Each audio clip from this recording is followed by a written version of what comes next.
If you have never ever seen her blush, now is probably the time to watch her.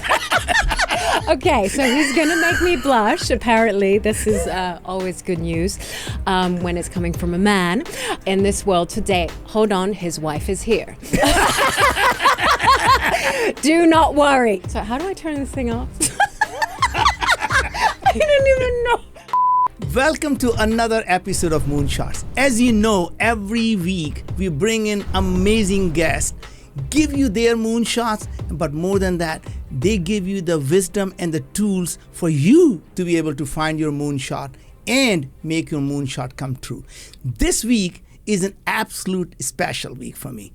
This week I'm going to bring you someone I have admired from a distance, someone who is funny, someone who is just absolute fun to be around. And this week I'm going to bring you Gabriella. So Gabriella, thank you. I just don't even know how to introduce you. Hey, I'm a woman, okay? First thing.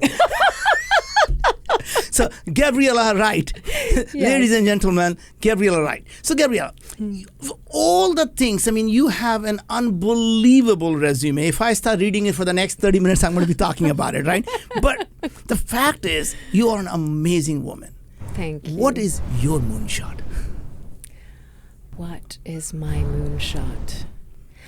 Well, my moonshot, I would say my dream for humanity is something that I've had since a very little girl. Mm-hmm. And I've always dreamt of a place where we didn't need passports anymore, where there was just no borders, where everyone could have a cultural exchange, could be with everyone else, and there would be no separation. And it's interesting because one of the songs that always, enhanced that moonshot was Where the Streets Have No Name. Yeah. You too. And I actually did sing a version of that one day, which was actually more than 15 years ago.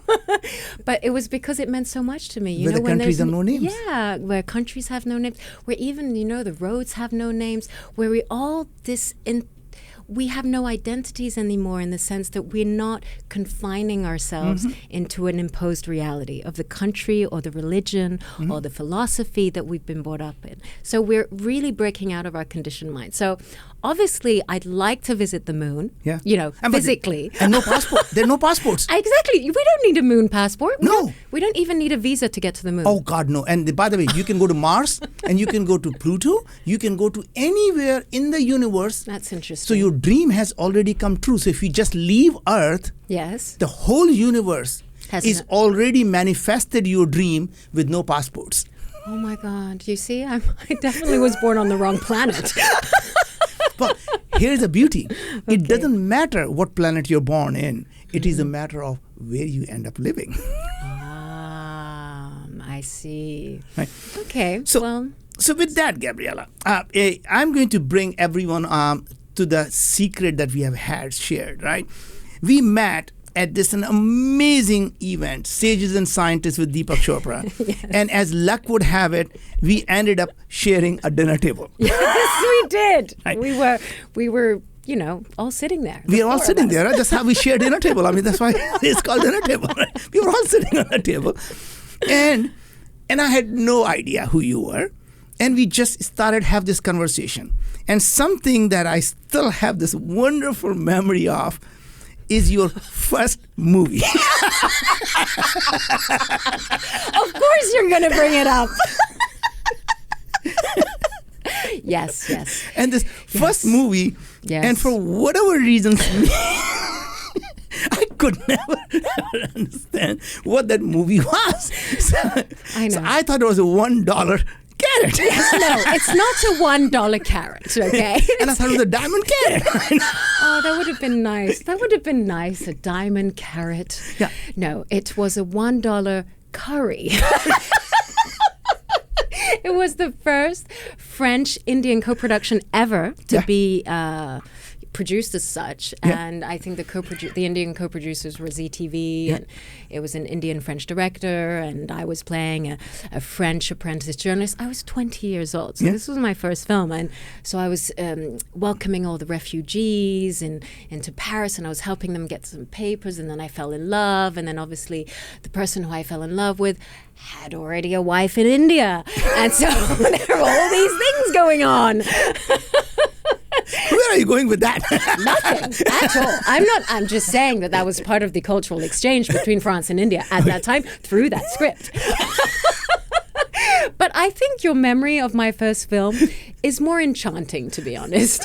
I think $1 Carrot really, first of all, it's vegan, it sounds vegan, and it can sound, like a carrot of a type. So I think it's more appealing, for sure. So now let's take you on this journey. So here is this 20-year-old wonderful girl acting in this movie. Now what happens? All the curry for $1. Well, what happens was, parallel to that, I was also studying Tibetan Buddhism. Oh, wow. Yeah. So parallel to that, I was already interested in India, Indian culture, because India, obviously, that was the land that received openly the Tibetan refugees, shelter and all of this. So it's a big deal. And I was like, wow, India has a lot to offer. And so when I went to India the first time, I was so happy because I got to visit the sacred land where all my teachers had been. And I was like, great, so let me And where is the sacred land? Well, the sacred land is Bodh Gaya. I know of course. It's in the Bihar. But I didn't know, because when I went there, I was told, you're going to get kidnapped. It's very dangerous. I was like, no, not at all. I just want to go there and sit under the Buddha tree and get enlightened. I was very young. Okay, so I know that to be enlightened, it's not in a split second. It can take lifetimes. But being very eager and very youthful, I was like, okay, I'm going to go under and sit under the Buddha tree. And so, but it was thanks to that film that I was able to explore my quest and my spirituality, and it led me to meet many teachers, many masters, and I developed this love. With India, and now I go back almost 3 times a year since 17 years. So what did you learn about the Buddhism, or this idea of spirituality and Tibetanism? So if there are some few words of wisdom, what would they be? I think the first thing that really struck a chord with me, that really helped me have, I would say, get out of, we go through these little depressions, I think, in life, especially when you're a teenager. I was a young mom. I still am a mom, but I was younger when I was 21 when I had my son. How do you stop becoming a mom? How do I start? Now, how do you stop being a mom? You were a mom, you'll always be a mom. Exactly, but I suppose it's like I was a younger mom, that's fair. and I felt like I was a teenage mom almost, when I look back at pictures of my son and I was like baby face, it's like 2 little squish faces. So the point is that one of my teachers taught me that everything is impermanent.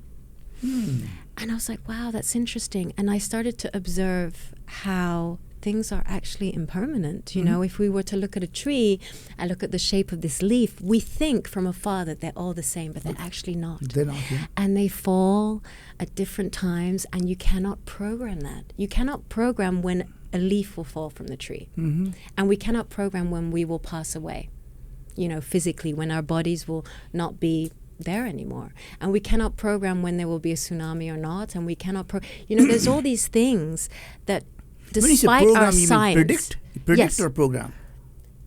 Program and predict. I suppose I'm meaning... We could predict, man. You can predict, but to a precision of what? Of course. I'm talking about impermanence is really precise in a strange way. And that was the biggest teaching for me, because you have to accept to let go in all ways. And how did you manifested that? Well, I started meditating. Okay. I started meditating, and meditating allowed me to listen more than what we're doing now. For example, we're talking. But meditation allowed me to listen to a hidden voice that I didn't know I had. You see. And what was it telling you? The hidden voice was telling me that I can be free at all times, free of everything. And I think that goes back to the question you were saying in the beginning, what's your moonshot? And I have this strong sense of freedom. I want to be free constantly. I feel that when you're free, you're able to truly be yourself. You're truly the true expression of yourself.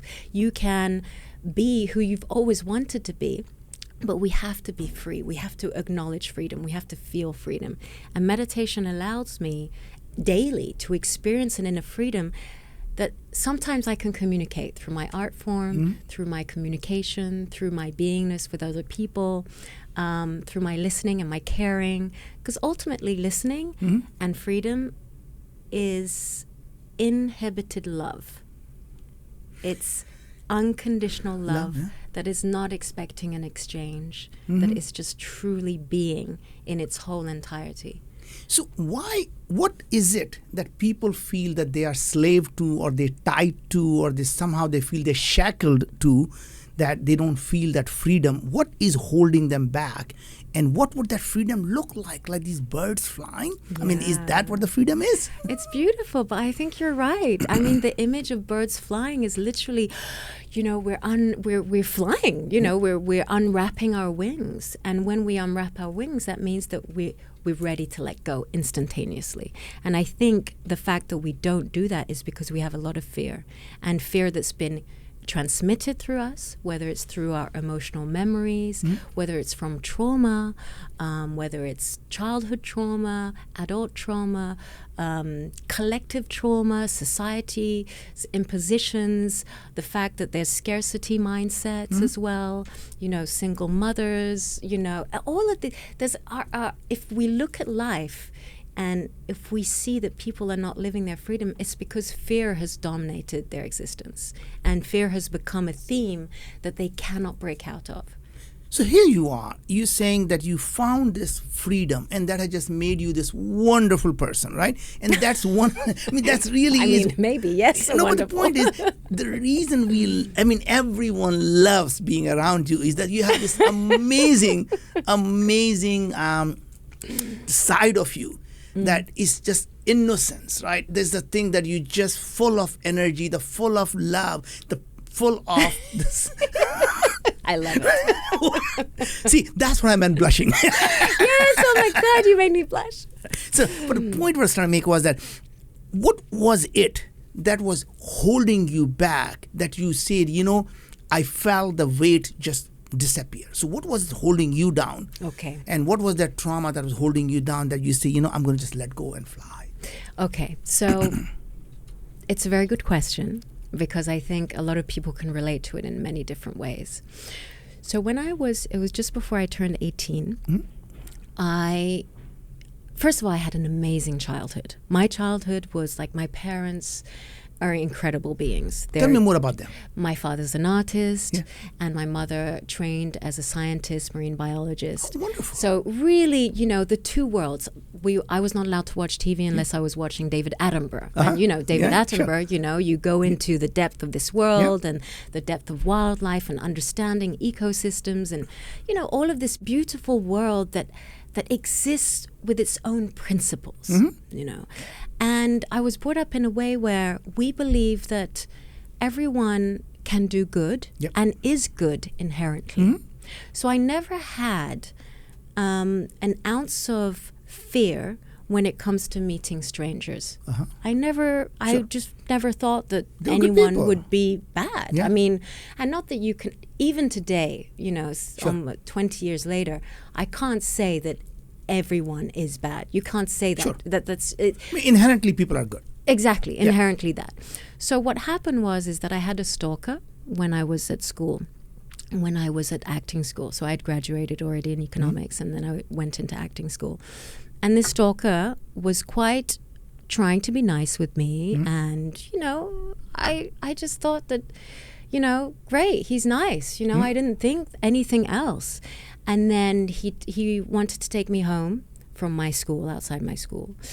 And I got into the car with him. And at that point, I realized we were not going home. Oops. Yeah.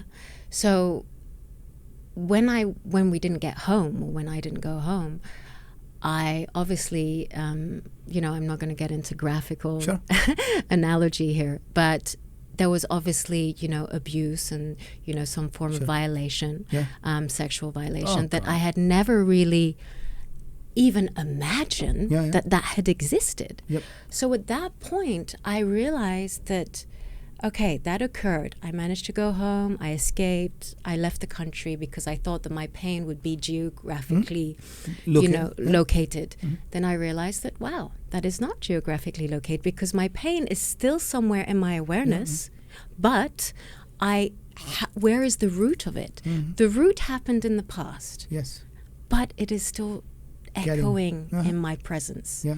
How do I rid of that? How can I get rid of that weight Uh-huh. that is really ruining my life? Because I remembered being the happy Sure. person. Yeah. I remembered being the happy Gabriella and being so innocent Yeah. and so full of wonder. Yeah, yeah. And I was like, oh my God, I love looking at the moon and the Yeah. stars and David Attenborough and Yeah. listening to all of these stories about life and the cycle of life and, you know, the birds migrating and butterflies and all of these things. And all of a sudden, that didn't give me wonder anymore.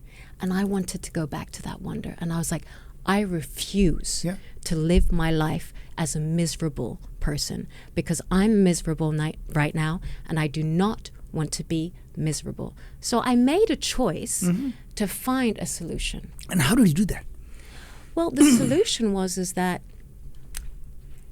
where is the root of suffering? That was the first question. I realized by asking myself questions, if I was able to answer them, then I would be able to release that distinction.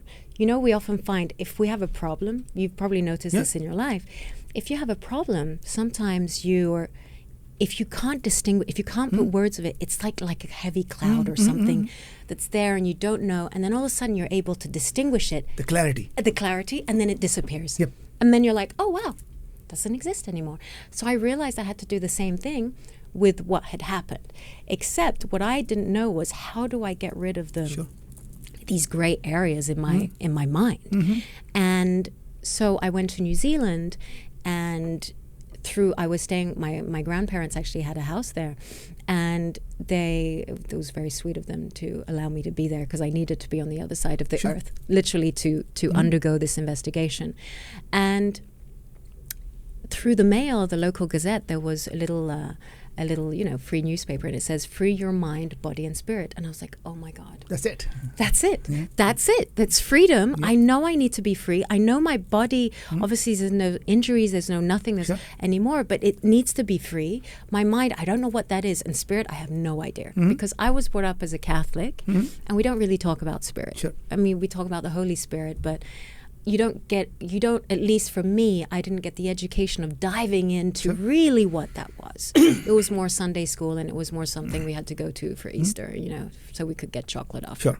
You know, so it was that. And so my awareness wasn't in the inner realm. And so I called this number, and this woman answered the phone with a Chinese accent, and she was like, yeah, you can come for free, come. And I was like, okay, come for free. I was like, I don't have any money, I'm a student. She's like, no, just come. And basically it was in the central park of a shopping center in Hamilton. So we're talking New Zealand, middle of nowhere, okay? It's not like Hamilton. I mean, it's beautiful. New Zealand's beautiful, but Hamilton is not the most attractive place in the world, especially for meditators.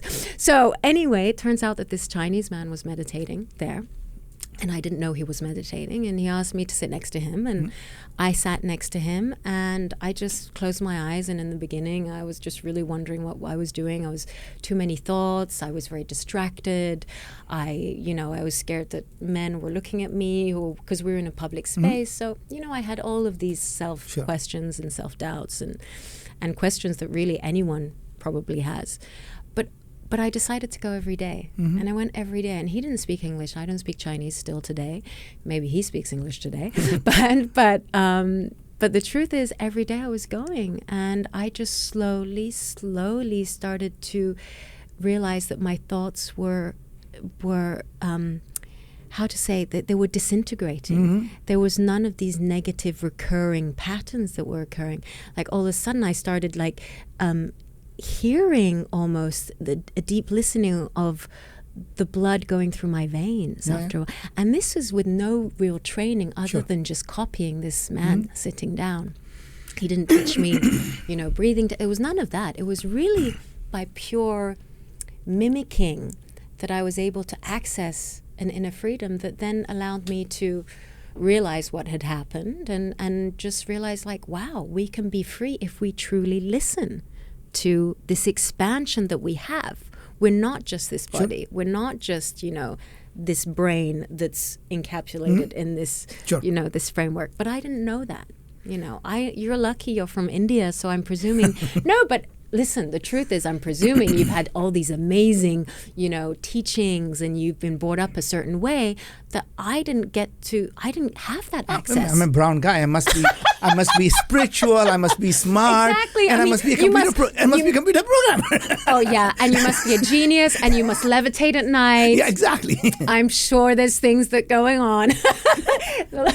So I'm sure, there are all these things that, we take for granted. I think many people who are probably listening to this can, find something in their life that, probably wasn't exactly what they expected. And that event changes them, and they have this burden they carry.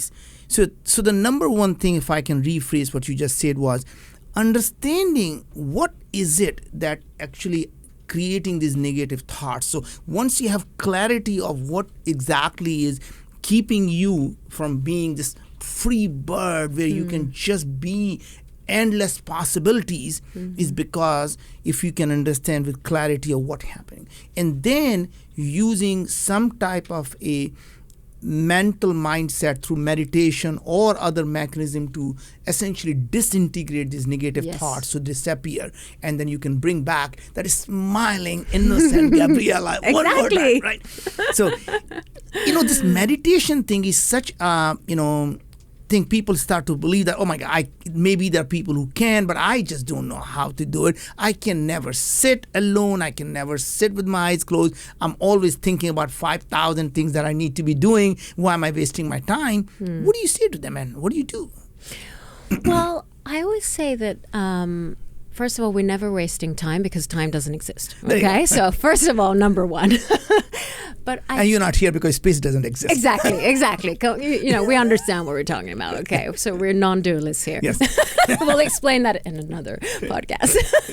But basically, it doesn't matter what you're thinking. Meditation is not about stopping the thoughts. It's actually not even about controlling the thoughts. It's actually about being. And then you realize that the thoughts are no more. You don't get attached to the clouds. It's like, this is really nice because we're moving, right? Yeah. So if this were us, meditating, we're so centered and we're not moving. You see, this isn't moving. But all the thoughts, all the things are moving around. And so you're seeing this amazing virtual reality of your life, but extended awareness. So you're actually sitting in a very powerful position where all of a sudden it's not just you're observing one soul, you're seeing so many dimensions of yourself. Wow. So you literally are the center of the universe for all practical purposes. You are. You become the universe, and you become pure consciousness. You become aware of your potentiality as pure consciousness. How would you? So help me here. So I'm sitting here. What do I do? Okay, so very, very simply, just, become very aware. Well, you're smiling. We can smile when we meditate. Okay. I just like, I'm going to use this as a visualization. Okay. Because I think this is a great thing. So just see yourself at the center of the cosmos, and you're centered. It's nice to have your back straight just because the energy and the circulation of your nadis and the chi, we would call it, is able to circulate. So you have your back straight, and you just slowly breathe in and just release. And when you breathe out, I always like breathing out through the mouth because you feel the things that you can let go of just before you start. like releasing the tension in your body. Slowly. Breathe in one more time. And there, as you're sitting, now visualize that you're in the center of the cosmos, the universe. And you're not moving, but everything else is moving around you. You're looking at the stars. You're looking at the galaxies. You can even, see the planets that are rotating around you. Everything is moving except you, because you are centered and you are pure awareness. Because everything, the cosmos, the universe, the planets, the stars, the particles, the stardust, our cells, they're all moving because we are the basis of their movement. They can't move if we're not still. And we're the axis of our own universe. Wow. I just actually feel this amazing. And in fact, the experience I'm having is exactly what I just saw here. These planets, as you see, they're coming and going. And I was just sitting in this galaxy, the things were happening. What an amazing experience. It's a great metaphor, yeah. And once you tune into that, you're able to realize that actually my thoughts are just these things moving. They're not really, they are what they are. Some stars are alive, but we're still seeing them, but they're dead for billions of years, So we have to have that awareness. So, this is fundamentally, the people say, I will believe it when I see it. But when looking at the cosmos, what I see actually is not, I can't believe, because the thing that I'm seeing doesn't actually exist or may not exist. Exactly. Because it may have existed millions of years ago. And today it may not be, but people say, oh my God, look at that blinking star, it's blinking. Yes, exactly. And no one says, oh, look at the star that blinked a billion years ago. It's true. But that's right. But that's the metaphor of the reality we live in.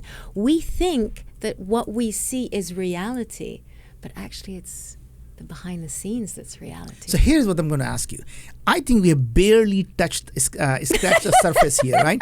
If you're open to it, yes. I'm going to actually end this episode and start another episode right behind it. Okay. And we'll have a second one right behind it. Okay. We didn't plan for this, but we're going to do this, okay? Okay, we'll do it. So guys, as you can imagine, this has been absolutely an amazing episode with Gabriella Wright. She is so amazing. And we have never done this. So this is the first time we're going to actually do another episode with her. So you'll get to see more of her. So please tune into the Moonshots. And next week, I'm going to reintroduce Gabriella Wright yet again. And this wonderful conversation is going to continue. So go to iTunes, go to Spotify, download Moonshots, and we'll see you again next week. Thank you.